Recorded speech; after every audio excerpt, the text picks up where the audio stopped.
नमस्कार मंडळी, स्वागत आहे तुमचं सगळ्यांचं आपल्या लाडक्या युट्यूब चॅनलमध्ये। तर व्हिडिओवरती नसाल तर व्हिडिओ लाईक करायला विसरू नका आणि चॅनलला सबस्क्राईब करायला देखील विसरू नका आणि हा व्हिडिओ शेवटपर्यंत नक्की तर बघा। फायनली ह्या कामिनीला आता पोलिसांनी बेड्या ठोकलेल्या आहेत आणि तिला आता तिच्या चुकीची सगळ्या काही गोष्टींची तिला आता शिक्षा होणार आहे। तर नक्की काय घडतं त्याला संपूर्ण पुढचे अपडेट जाणून घेऊया, त्याच्यामुळे व्हिडिओ शेवटपर्यंत पाहायला विसरू नका।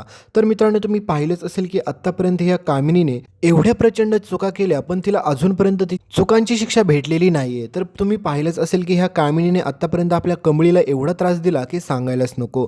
सोबतच मात्र तुम्ही पाहिलंच असेल आपले सदानंद आजोबा म्हणजेच मात्र ह्या कामिनीचा सख्खा भाऊ त्याला देखील मारण्याचा हिने प्रयत्न केलेला असतो आणि हे सगळं प्रकरण केल्याच्या नंतर देखील ही कामिनीने आता असा काय पुढे ट्रॅप बनवलेला असतो की त्यामध्ये सगळ्यांना तिच्यावरती संशय आला नाही पाहिजे, त्याने असा पण त्याचा प्लॅनिंग बनवून ठेवलेला असतो। तर आता त्याहीपेक्षा भयंकर गोष्ट मित्रांनो की अन्नपूर्णा आजींना एवढ्या वर्ष ही कामिनी फसवत आलेली असते आणि सगळ्यात महत्त्वाचा मुद्दा म्हणजे राजेंच्या आयुष्यात असणारी सगळ्यात सुखाचे क्षण म्हणजेच त्याची बायको आणि त्याची मुलगी ह्या दोघींना पण दूर करण्यास त्याच्या आयुष्यामधून दूर करण्यापाठीमागे सगळ्यात मोठा हात असतो या कामिनीचा। म्हणजेच पाहायला गेलं मित्रांनो तर ह्या कामिनीने पाप एवढं केलेलं आहे की त्याला अजूनपर्यंत एकही शिक्षा झालेली नाहीये। आणि राहिला प्रश्न मित्रांनो ह्या कामिनीचा, तर ह्या कामिनीने आत्तापर्यंत तिच्या स्वतःच्या मुलीचं लग्न राजांसोबत अगदी कसं लावलंय याही बाबतीचा काहीच पुरावा नसतोय। कारण की तुम्हाला माहितीच आहे की राजांना तिने अशा काही प्रकरणामध्ये फसवलेलं आहे आणि ती प्रॉपर्टी म्हणजेच सगळी काही महाजनांची प्रॉपर्टी हडपण्याचा इनचा पुरेपूर प्रयत्न चालू आहे। म्हणजेच तुम्ही पाहिलं असेल की बिचारा आपल्या सरूला राजांच्या आयुष्यामधून घालवण्यासाठी ह्या कामिनीने खूप सारं पाप केलेलं असतं आणि सोबतच आपल्या कमळीला मारण्याचा पण हिने खूप वेळा प्रयत्न पण केलेला आहे। हे तुम्ही सगळ्या गोष्टी पाहिल्याच असतील। आणि मित्रांनो, आता सगळ्यात महत्त्वाचा मुद्दा असा झालेला असतो की पुढे ही कामिनी चक्क आता ज्यावेळेस रिटर्न येते त्यावेळेस मात्र ह्या कामिनीला सगळ्यात महत्त्वाचा मुद्दा असा सापडतो की कमळीचं आणि राजांचं नातं काय आहे, यांचा बॉन्ड काय आहे, नेमकं काय ह्या पाठीमागचं सत्य आहे आणि ती गौरी म्हणजेच ती सरू कुठे गेली नेमकं, या सगळ्या गोष्टीचा तिने शोध घेतलेला असतो। आणि त्या शोधामध्ये तिला भयंकर बातमी ही सापडते की राजांची मुलगी पण अजून जिवंत आहे आणि त्याची बायको पण जिवंत आहे। आणि ह्या दोन्ही गोष्टी समजल्यानंतर कामिनी म्हणते की जोपर्यंत मी त्या राजांच्या मुलीला आणि त्याच्या बायकोला दोघींना संपवत नाही तोपर्यंत माझा काहीच फायदा नाही आहे आणि तोपर्यंत अनिकाला काहीच प्रॉपर्टीचा हिस्सा काही भाग पण भेटणार नाही आहे। म्हणजेच मित्रांनो, ह्या कामिनीने फायनली ओव्हरऑल ठरवलेलं असतं की काही जरी झालं तरी शेवटी मात्र ती आता ह्या अन्नपूर्णा आजींच्या जीवाला त्रासच झालेला असतो सगळ्यात मोठा। आणि एकीकडे आपल्या कमळीच्या आयुष्यात तर काय झालंय तुम्ही पाहिलंच असेल की बिचाऱ्या कमळीला एवढ्या दिवस ती अन्नपूर्णा आजींच्या घरात राहिली, त्यांच्यासोबत खूप सारं तिचं चांगलं बॉन्ड झालं आणि त्याच्यानंतर मात्र तिला अजूनही ओळखता आलं नाही की अन्नपूर्णा आजींचं राजन सरांचं म्हणजेच त्या घरासोबत तिचं काय कनेक्शन आहे ते। कारण कसं ओळखता येणार तिला, तिच्या स्वतःच्या आईनेच ते मुळात सत्य तिला सांगितलेलं नसतं।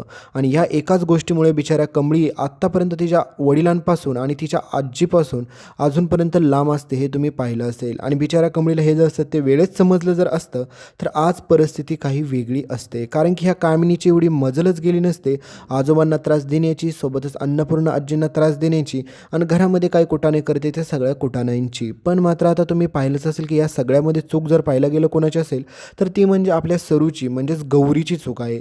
कारण मित्रांनो, तिने जर वेळेत आपल्या कमळीला सगळ्या गोष्टी सांगितल्या असत्या व्यवस्थित तिला समजावून की हे बघ बाई, हे तुझे वडील होते, ही तुझी आजी होती, ती लोक किती डेंजर आहे, ती कामिनी किती डेंजर आहे, तिने आपलं घर जाळण्याचा प्रयत्न केला, तिने आपलं नातं तोडण्याचा प्रयत्न केला, तुझ्या वडिलांसोबतचं आणि माझं नातं संपवण्यासाठी तिने आपल्याला मारायला गुंड पाठवले। म्हणजे ह्या सगळ्या गोष्टी जर तिला आधी सांगितल्या कमळीला तर कदाचित तिला ह्या गोष्टी समजल्या असते की ही लोक किती खतरनाक आहेत, एकतर त्यांच्याजवळ जायचं तरी किंवा त्यांच्या आयुष्यात कधी जायचं नाही तरी। म्हणजे ह्या सगळ्या गोष्टीचा मित्रांनो आपल्या कमळीने पण विचार केला असता आणि तिला तिच्या वडिलांची साथ पण लवकर भेटली असते जर हे सगळं सत्य राजांना समजलं असतं तर। पण आता मित्रांनो असं काही न होता घडतंय सगळं काही भलतंच। कारण की तुम्ही पाहिलं असेल की या गौरीने म्हणजे सरूने ज्या काही गोष्टींचा तुम्ही पाहिलंच की कशाप्रकारे आपल्या कमळीपासून लपवून ठेवण्यामध्ये हिने सगळ्या गोष्टींचा जो काही आढावा म्हणजेच प्रयत्न केलेला असतो, त्या गोष्टींमुळे बिचाऱ्या कमळीला आजपर्यंत तिच्या आयुष्यामध्ये जो न्याय हवा होता तो भेटलेला नसतो। म्हणजेच पाहायला गेलं मित्रांनो तर सगळ्यात भयंकर गोष्ट अशीच घडलेली असते जर पाहायला गेलं ओव्हरऑल तर तर मित्रांनो यामध्ये आपल्या बिचाऱ्या कमळीची काहीही चूक नाही आहे, पण मात्र त्या कमळीला आपलं सगळं काही भोगावं लागत असतं आणि ह्या कामिनीने मात्र मजा मारलेल्या असतात. आणि पुढे सगळ्यात इम्पॉर्टंट गोष्ट म्हणजे मित्रांनो आपले सदानंद आजोबा म्हणजेच तुम्हाला माहितीच आहे की ह्या कामिनीचा भाऊ, तर तो आता चक्क त्याला बोलायला यायला लागतं. म्हणजेच चमत्कार असा घडतो की आजोबांना समजतं की त्यांच्यासोबत कोणी काय काय केले ना, त्या सगळ्यांना शिक्षा कशी द्यायची याबाबत आजोबांना सगळ्या काही गोष्टी माहीत असतात. आणि पुढे आजोबा आता त्याच प्रकारे ह्या कामिनीचा पर्दाफाश सगळ्यांसमोर करण्याचा प्रयत्न करताना तुम्हाला दिसतील. आणि ह्या कामिनीला फक्त शिक्षाच नाही द्यायची, तर ह्या कामिनीला तिच्या पापाची कडक शिक्षा झाली पाहिजे. कारण की तिने आत्तापर्यंत ज्या काही गोष्टी केल्यात ना,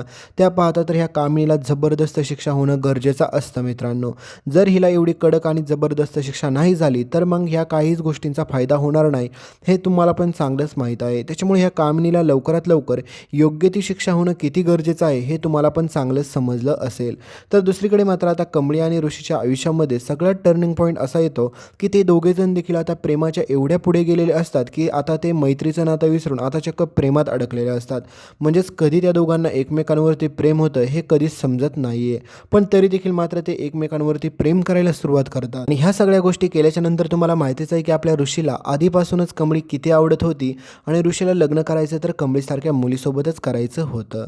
पण मित्रांनो आता सगळ्यात महत्त्वाचा मुद्दा म्हणजे जरी ऋषीला कमळीसोबत लग्न करायचं असेल तरी मात्र ह्या सगळ्या गोष्टीला विरोध म्हणजे नयनताराचा राहणारच आहे. आणि नयनतारा फक्त विरोधच नाही करणार, तर नयनतारा ऋषी आणि कमळीला आयुष्यात कधीही एकत्र येऊ देणार नाही आहे. कारण की तिचं एकच टार्गेट असतं, ते म्हणजे ती मुलगी माझ्या ऋषीच्या आयुष्यात नकोच हे तिने 100% ठरवून ठेवलेलं आहे. त्याच्यामुळे तिला वाटतं की जर ही मुलगी माझ्या ऋषीच्या आयुष्यामध्ये आली तर माझ्या ऋषीचं आयुष्य बर्बाद होऊन जाईल.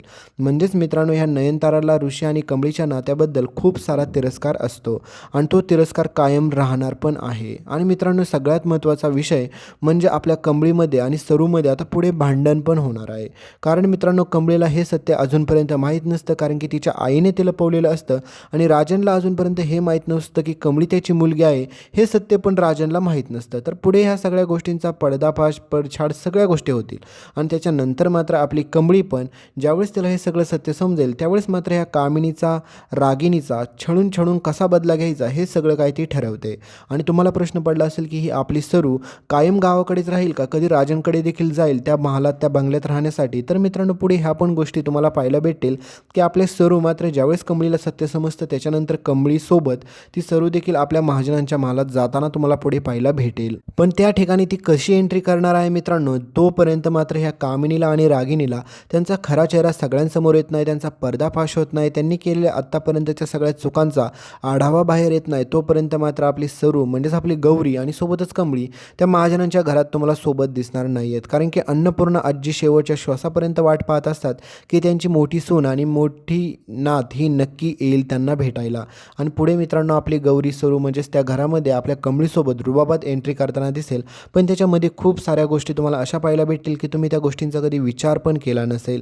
तर हे सगळं तुम्हाला पुढे असं पाहायला भेटणार आहे. त्याच्यामुळे व्हिडिओला लाईक करा, चॅनलला सबस्क्राईब करा आणि ह्या कामिनीला योग्य ती शिक्षा जर झाली तरच याच्यातून चांगला संदेश जाईल. कारण की ह्या कामिनीच्या चुकाच एवढ्या झाल्यात की तिला जर शिक्षा नाही झाली तर किती चुकीचा इम्पॅक्ट पडेल. तर भेटूया पुढच्या अपडेटमध्ये. बाय.